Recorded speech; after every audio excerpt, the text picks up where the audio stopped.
Ouais, je me suis menti très très longtemps avant d'accepter que la vie que je vivais, le modèle que j'avais été créé, n'était pas mon modèle qui m'avait été insufflé par le système dans lequel on vit, par le formatage qu'on subit tous azimuts, par la peur d'être jugé par les autres, et qu'en fait cette vie ne me convenait pas du tout.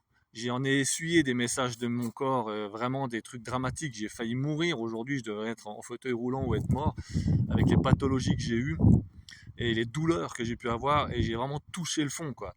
Et il m'a fallu beaucoup de temps pour admettre qu'en fait j'étais complètement à côté de la plaque, que malgré le succès que j'avais pu avoir financièrement, c'est pas du tout la vie que je voulais avoir. Il a fallu que je perde tout grâce à la maladie pour enfin conscientiser que je devais créer mon propre modèle de vie.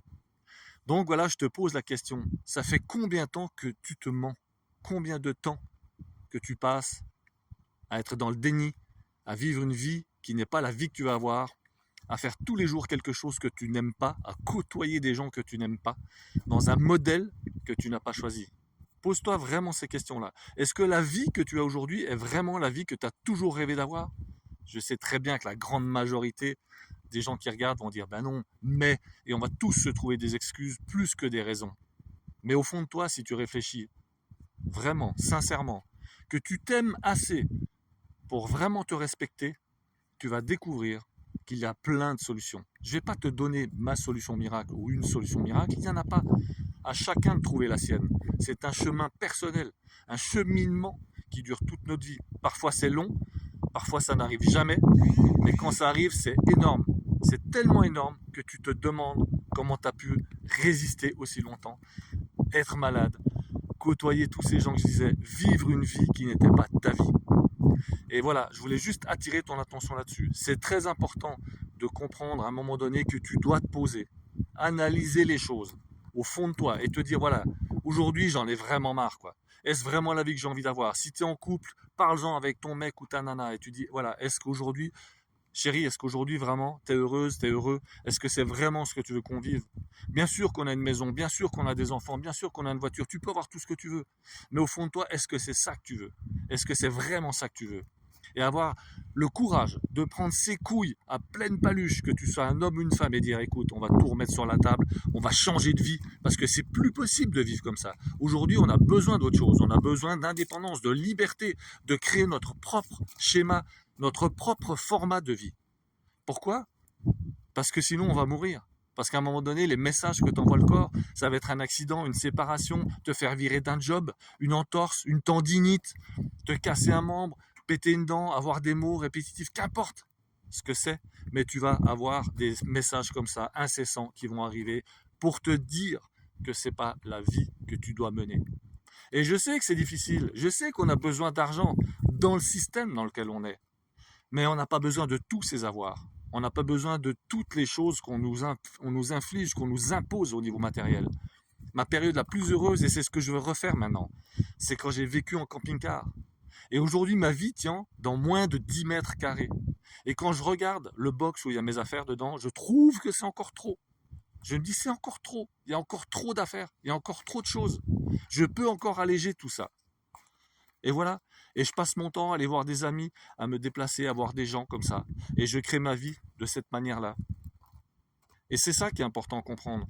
Je ne dis pas aux gens qu'il faut faire ça. Je dis juste que chacun doit trouver sa manière de fonctionner, mais arrêtez de se mentir, arrêtez de se dire que la vie qu'on mène tous les jours, c'est cette vie-là qu'on a toujours rêvé. C'est pas possible. C'est pas possible. Je vois tellement de gens malheureux, tellement de gens qui sont décalés, tellement de gens qui sont malades, tellement de gens qui savent plus où ils en sont, tellement de gens qui sont perdus, des gens qui se cherchent parce qu'ils sont perdus. Et moi, j'ai aussi découvert que parfois, il faut vraiment se perdre très très loin pour arriver à se retrouver très profondément en soi. Ça a été un long cheminement pour en arriver là. Et aujourd'hui, j'assume les décisions que j'ai faites. Et aujourd'hui, je suis seul, je vis cette vie-là. Mais j'aurai quelqu'un qui va venir, mais j'ai pas besoin. Parce que je suis bien comme ça. Ça sera la cerise sur le gâteau. Et partager ça après avec quelqu'un, ça sera génial. Mais je sais que c'est aussi un risque. C'est aussi un risque. Parce que ça peut casser mon cheminement. Ça peut casser ce que je suis en train de créer. Si la personne n'est pas en résonance avec ça. Et c'est ça tout le problème des couples. C'est pour ça que plein de gens se séparent. Parce que pendant le cheminement, le tracé qu'on fait de sa propre vie, eh ben, des fois, on n'est plus en corrélation avec l'autre. Et d'un seul coup, il y en a un qui a envie de liberté quand l'autre est carriériste. Il y en a un qui dit ouais, j'ai envie des enfants quand l'autre il voudrait créer une colonie de famille. Une colonie familiale, pardon. Donc voilà, tu vois, c'est toutes ces dissensions qui créent ça. C'est pour ça qu'il faut toujours communiquer. Mais vraiment, ce message, c'est ça, je t'invite vraiment à réfléchir, à aller au fond de toi, au fond de ton cœur, en te posant tranquille dans un coin et te dire, voilà, est-ce que vraiment je vis la vie de mes rêves, quoi? Est-ce que c'est vraiment ce que j'ai envie de faire? Est-ce que j'ai vraiment besoin de tout ça? Et qu'est-ce que j'aimerais au fond de moi? Et tu verras, plus tu vas simplifier les choses, plus tu vas t'alléger dans ce cheminement, plus tu vas laisser la porte ouverte à l'inconnu. Tu vas laisser la porte ouverte à des super opportunités que tu n'aurais pas autrement. Parce que quand on est tellement rempli, on se cloisonne. Quand on est tellement ankylosé par des habitudes, on en devient quasiment paralysé. On n'arrive plus à changer les choses. Et après, au lieu de trouver des bonnes raisons, on trouve des mauvaises excuses. Et on dit, ouais, mais nous, j'aimerais bien faire comme toi, mais je peux pas, j'ai des enfants, j'ai une maison. J'ai jamais autant voyagé, moi, qu'au début, quand mes enfants étaient jeunes. Donc ça, c'est un faux problème. J'avais plein de biens immobiliers à un moment donné. J'avais presque une dizaine de magasins, une agence immobilière, etc. Donc je bossais sans arrêt, quoi. Et je bougeais quand même. Mais ça n'a rien à voir parce que je bougeais dans l'inconscience, tellement j'étais pris, tellement j'étais dans le flux. Eh ben, tout ce que je le faisais dans la conscience. Et quand j'ai commencé à me retirer de tout ça, à tout perdre quand j'étais malade, et à me recentrer, j'ai commencé à réfléchir pour moi-même. J'ai commencé à me recentrer, à me réaligner avec moi-même. Et là, ça a été un choc d'une violence inouïe.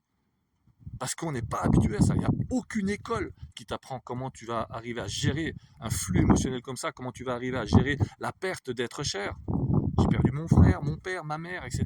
Plein de gens, vécu des séparations comme tout le monde. C'est la vie qui est comme ça. Mais il n'y a pas une école qui t'apprend ce que c'est que la vie. Comment aimer, comment ne pas aimer, comment survivre à une déception, comment surmonter les choses, comment communiquer, comment placer ton argent quand t'en as, comment en gagner quand t'en as pas, comment arriver à être aligné avec ton cœur, comment pouvoir gérer tous tes corps, tes propres émotions, au lieu que ce soit elle qui te gère, etc., etc. Donc voilà, donc pose-toi 5 minutes. Pose-toi 5 minutes et pose-toi les bonnes questions et surtout trouve les bonnes réponses. Qu'est-ce que je veux faire de ma vie aujourd'hui? Qui est-ce que je veux être? Qu'est-ce que je veux imprégner dans la matrice qui m'entoure? Qu'est-ce que je veux donner dans l'univers? Et dis-toi que tout le cheminement que tu vas faire que ta mort sera meilleure que ta naissance. Parce que tu vas laisser une empreinte, tu vas donner des choses à des gens que toi, tu n'as peut-être pas eu, que tu n'aurais pas donné autrement. Et cette réflexion-là, tu ne peux pas l'avoir tant que tu es dans le système, que tu fais métro, boulot, dodo. Alors dis-moi en commentaire comment tu vis, je vais arrêter la vidéo, il commence à pleuvoir, je me fais saucer la tronche, mais c'est pour la bonne cause et je te remercie du fond du cœur de liker, de commenter, de partager et de me suivre. À bientôt pour de nouvelles aventures.